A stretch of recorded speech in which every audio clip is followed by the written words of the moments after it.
السلام علیکم معزز ناظرین و سامعین، میرے یوٹیوب چینل افکار عالم میں آپ سبھی حضرات کا خیر مقدم ہے۔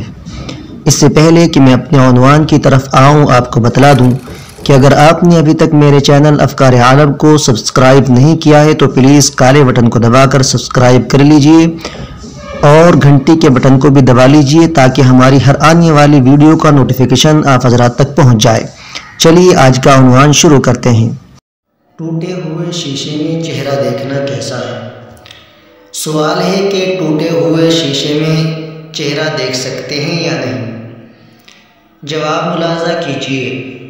ٹوٹے ہوئے شیشے میں چہرہ دیکھنا شرعاً ممنوع نہیں ہے، یعنی اگر شیشہ ٹوٹا ہوا ہے تو اس میں چہرہ دیکھ سکتے ہیں۔ شریعت کے اعتبار سے اس میں کوئی برائی اور کوئی قباحت نہیں ہے۔ اگر عوام کے اندر اس کے بارے میں کوئی بات مشہور ہو تو وہ بات غلط اور بے بنیاد اور بے اصل ہے، شریعت سے اس کا کوئی تعلق نہیں ہے۔ امید کرتا ہوں کہ آپ حضرات کو یہ ویڈیو پسند آئی ہوگی۔ آپ حضرات سے درخواست ہے کہ اس ویڈیو کو زیادہ سے زیادہ لائک کریں، شیئر کریں تاکہ سبھی حضرات تک یہ جانکاری پہنچ جائے۔ السلام علیکم ورحمۃ اللہ وبرکاتہ۔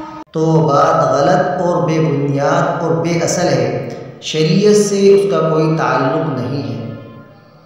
امید کرتا ہوں کہ آپ حضرات کو یہ ویڈیو پسند آئی ہوگی۔ آپ حضرات سے درخواست ہے کہ اس ویڈیو کو زیادہ سے زیادہ لائک کریں، شیئر کریں تاکہ سبھی حضرات تک یہ جانکاری پہنچ جائے۔ السلام علیکم ورحمۃ اللہ وبرکاتہ۔